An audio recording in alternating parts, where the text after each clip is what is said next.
우리에게 새해를 허락하신 하나님을 우리 함께 하나님을 찬양합시다. 할렐루야. 아멘.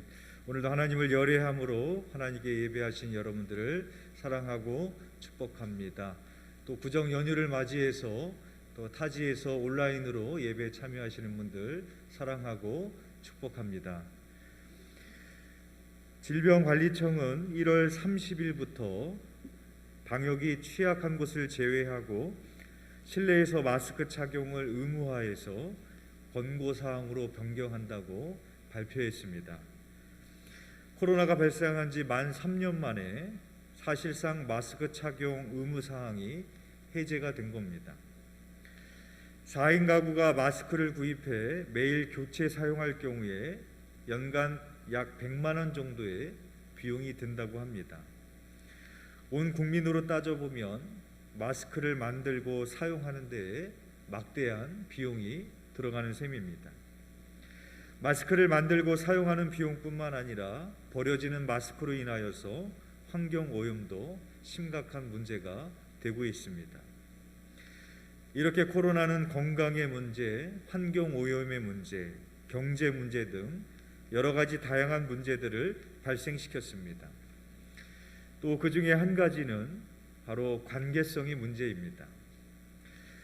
오랜 시간 동안 사회적 거리두기로 인하여 함께 모일 수 없었고 함께 식사할 수 없고 함께 이야기를 나눌 수 없다 보니 사회적으로 정신적으로 고립되는 사람들이 많아졌습니다. 그리고 이러한 문제는 신앙생활에 직격탄이 되었습니다. 코로나 기간 동안에 모이기에 힘써야 할 교회들은 예배를 비롯해서 소그룹, 식사, 여러 행사와 모임을 취소하고 공동체성을 잃어갔습니다.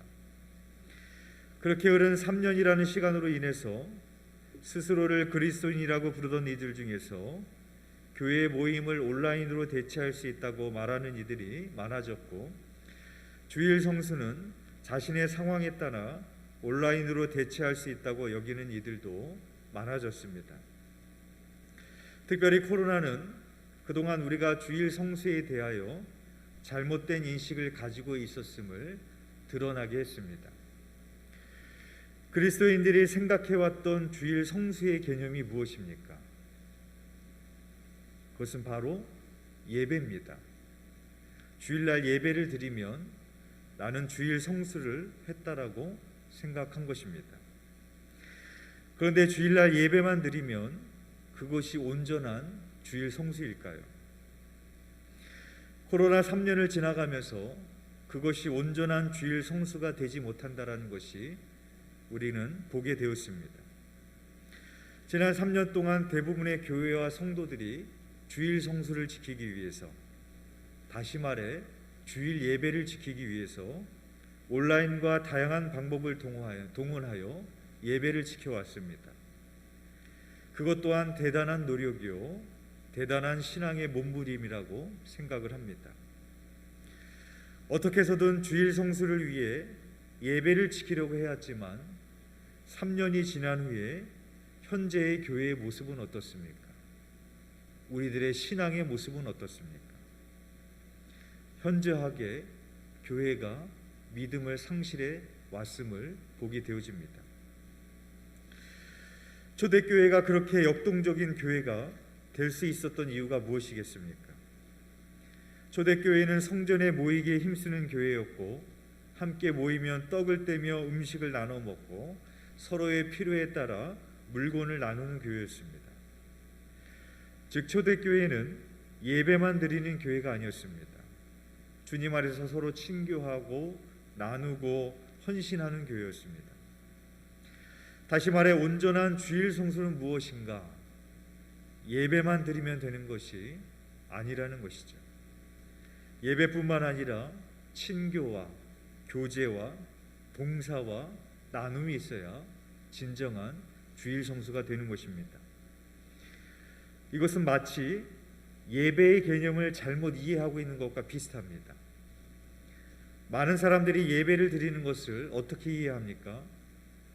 설교를 듣는 것으로 이해합니다. 그렇다 보니까 예배 시간에 다른 시간은 다 놓쳐도 설교만 들으면 됩니다. 앞에 찬양 시간, 앞에 나와 있는 성가대 찬양, 그런 것들은 들어도 되고 안 들어도 되는 것이고, 그러니까 예배 시간에 좀 늦어도 되는 것이고, 어떻게든 하나님의 말씀만 들으면 자기는 예배를 드렸다라고 생각을 합니다.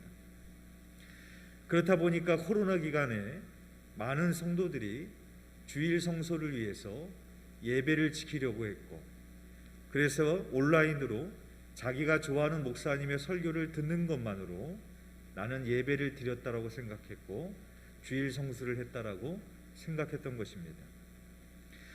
물론 예배 시간에 하나님의 말씀을 듣는 것만큼 중요한 것은 없습니다. 그러나 예배 안에는 기도가 있고 찬양이 있고 성찬이 있고 동원이 있고 성도의 교제가 있고 여러 가지의 요소들이 함께 있습니다. 따라서 이 모든 것들을 우리가 온전히 지킬 때 우리는 예배를 드렸다라고 말할 수가 있는 것입니다.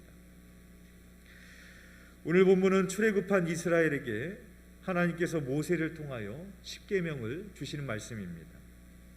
그 중에 네 번째 계명인 안식일에 대한 계명입니다. 오늘날로 말하자면 주일 성수라고 말할 수 있을 것입니다. 오늘 본문 8절 말씀에 이렇게 말씀을 하십니다. 안식일을 기억하여 거룩하게 지키라 라고 말씀합니다. 하나님은 안식일을 그냥 지키라고 하시는 것이 아니라 기억하여 지키라고 말씀하고 있습니다. 여기서 기억하라고 하는 것은 하나님께서 천지를 창조하시고 안식하셨다라는 것을 기억하라라는 것입니다. 하나님은 안식이 필요 없으신 분입니다. 그럼에도 불구하고 하나님께서는 천지를 창조하시고 안식을 하셨습니다. 그리고 안식일을 제정하게 하셨습니다. 그것은 바로 인간에게 먼저 본을 보이기 위함이시요 안식을 통하여 인간을 복되게 하기 위함이었던 것입니다. 즉 안식일을 친히 제정하시고 안식의 모범을 보이신 그 하나님의 뜻을 기억하고 순종하는 삶이 바로 천하 만물의 창조자요 주권자이신 하나님을 인정하는 삶이기 때문에 그렇습니다. 따라서 내가 온전히 안식일을 지킬 때 창조주 하나님의 뜻을 기억하고 그 하나님을 인정하는 사람이 되기 때문입니다. 애굽에서 이스라엘은 430년 동안 종살이를 했습니다. 노예는 자기 마음대로 쉴 수가 없죠. 늘 감독하는 사람이 있고 감독하는 자가 명령하지 않았을 때 쉬면 노예에게 쉼은 채찍이요 노예에게 쉼은 죽음이 됩니다. 또한 노예에게 있어서 휴식은 곧 그 노예를 가지고 있는 주인에게는 손해가 되는 일입니다.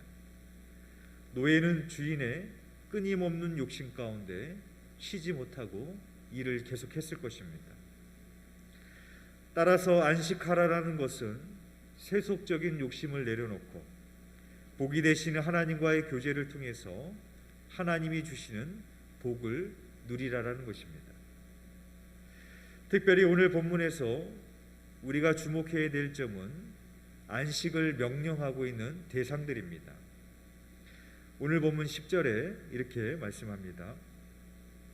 일곱째 날은 내 하나님 여호와의 안식일인즉 너나 내 아들이나 내 딸이나 내 남종이나 내 여종이나 내 가축이나 내 문 안에 머무는 객이라도 아무 일도 하지 말라라고 말씀합니다.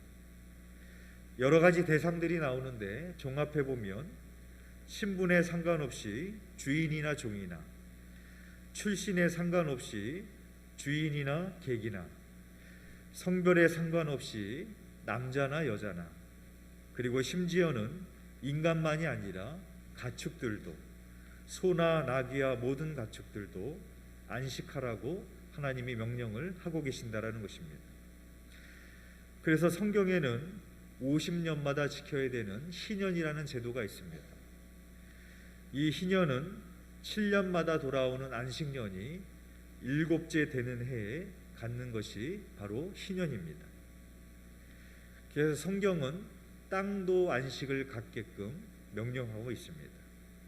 왜 그렇겠습니까?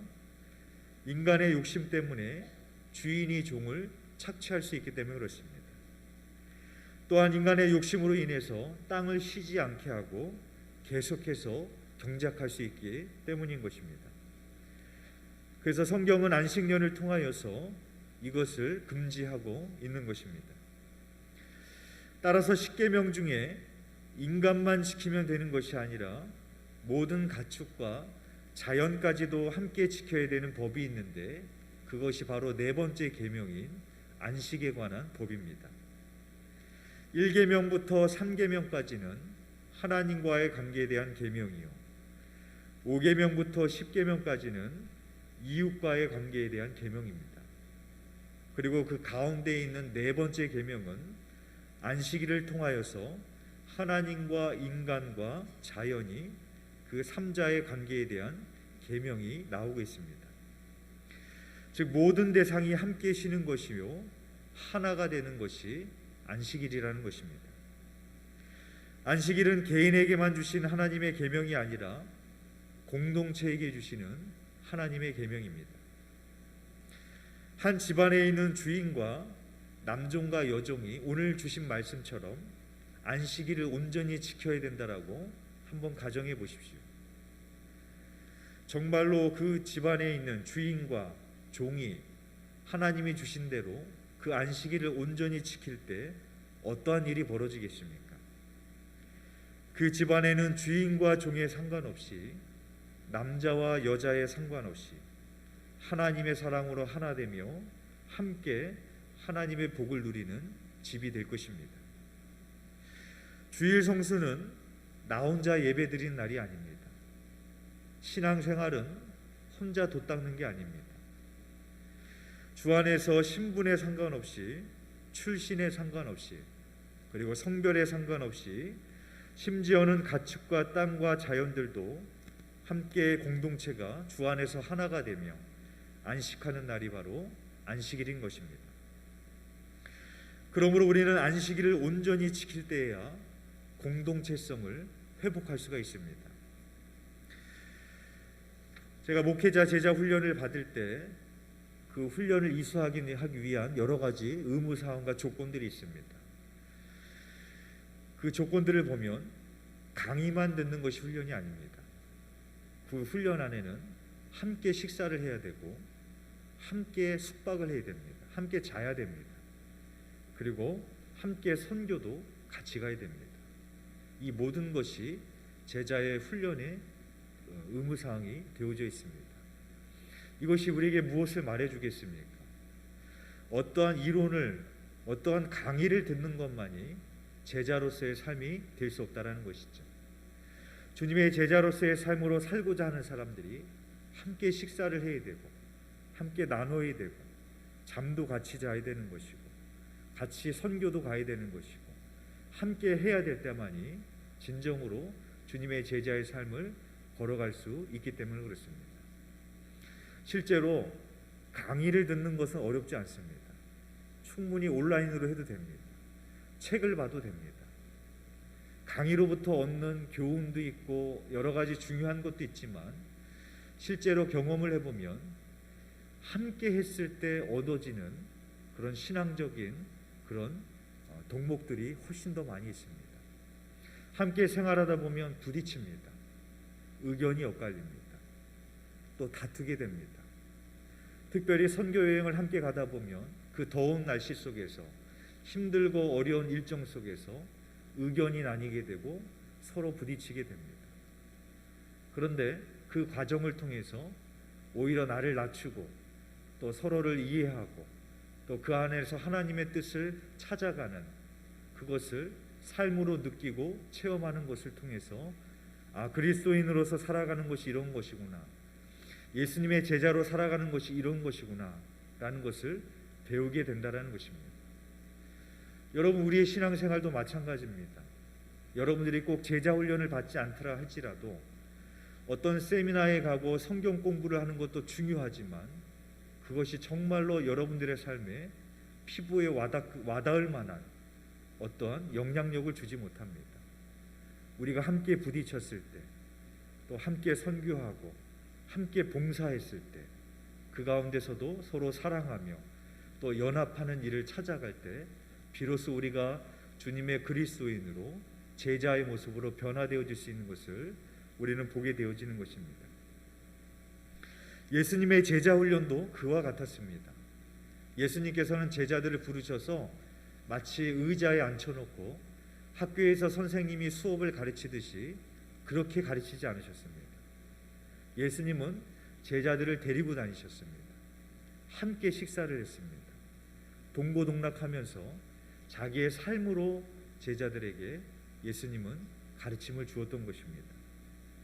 함께 다니며 함께 복음을 전하고 하나의 공동체를 이루는 가운데 주님의 제자로 그들은 헌신할 수 있었다라는 것입니다. 현대인들은 너무나 바쁘고 분주한 삶을 살아가고 있습니다. 그래서 가족들조차도 제대로 서로 얼굴 보기도 힘든 그런 시대를 우리가 살아가고 있습니다. 지난 3년간 코로나로 인해서 구정 연휴에도 추석 명절에도 가족을 보러 이동할 수가 없었습니다.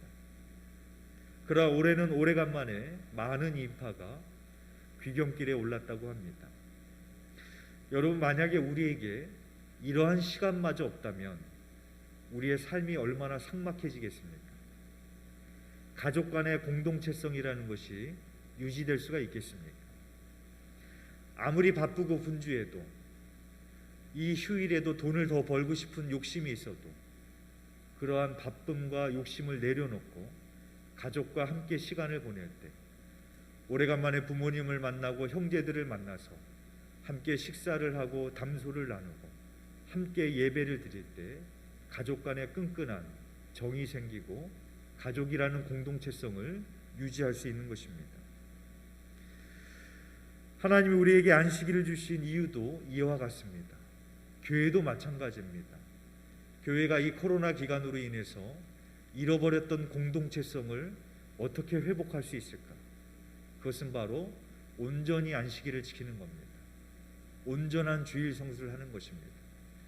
주일날 성도들이 함께 모여 예배하는 것으로만 끝나는 것이 아니라 함께 속회를 드리고 또 함께 기도하고 함께 식사하고 서로 친교하고 그렇게 하는 가운데 공동체성을 회복할 수가 있습니다. 어떤 목사님이 코로나 기간 동안에 여러 교회들이 그랬죠. 오후 예배를 드리지 않기 때문에 식사를 하지 않았습니다. 근데 이제 많이 완화되면서 많은 교회들이 또 다시 식사를 하고 오후 예배를 드리고 있는데 본인의 교회는 아직도 식사를 하지 않고 오후 예배를 드리지 않고 있다고 합니다. 근데 그분이 말씀하시는 게 그런 말씀을 하시더라고요. 그래도 밥은 먹어야 될 것 같아 그러더라고요. 왜냐하면은 성도들이 일주일에 한 번 얼굴을 보는데 예배만 드리고 가버리니까 서로 대화를 할 시간이 없더랍니다. 그러다 보니까 교회가 삭막해지더라, 그런 말씀을 하시는 것을 제가 들었습니다. 우리가 아무리 바쁘고 분주한 삶을 살아갈지라도 주의를 온전히 지킴으로 인하여 교회의 공동체성은 유지되고 견고해질 수 있는 것입니다. 여러분, 바울 서신을 보면 바울이 아주 훌륭한 신앙의 교리에 대해서 많이 썼습니다. 근데 바울 서신이 그 신앙의 교리와 덕목으로 끝나지 않습니다. 바울 서신의 항상 마지막에 보면 문안 인사로 끝이 납니다. 누구에게 문안해라, 누구에게 문안해라, 특별히 로마의 누구에게는 이에게 문안해라 하면서 서로에게 문안할 것을 그렇게 권면하면서 바울 서신이 끝나는 것을 보게 되어집니다. 이것이 우리에게 무엇을 말해줍니까? 우리가 어떤 교리를 아는 것도 중요하지만 우리가 행위에 대한 신앙의 덕목도 많이 알아야 되지만 또 그것의 우리 신앙의 완성은 우리 지체 간에 또 믿지 않는 자들 간에 서로 간에 문안하고 인사하고 교제함으로 인하여서 그 공동체가 더욱더 든든히 세워지고 우리 개인의 신앙도 든든히 세워질 수 있음을 보게 되어지는 것입니다. 사랑하는 교회 여러분, 하나님의 말씀을 듣는 것이 예배의 전부가 아닌 것처럼 예배를 드리는 것만이 온전한 주일 성수가 아닙니다. 주님이 제정하신 날에 온 교우가 함께 예배하고 함께 교제하고 함께 나누고 함께 기도하고 봉사하는 날이 바로 안식일이고 주일입니다. 이제 코로나라는 긴 어둠의 터널을 우리가 빠져나왔습니다. 바라긴 우리가 거룩한 주일에 모일 때마다 온전한 주일 성수를 통하여서 우리의 믿음을 회복하고 교회의 공동체성을 회복해 나가는 우리 드림교회가 되기를 간절히 소망합니다.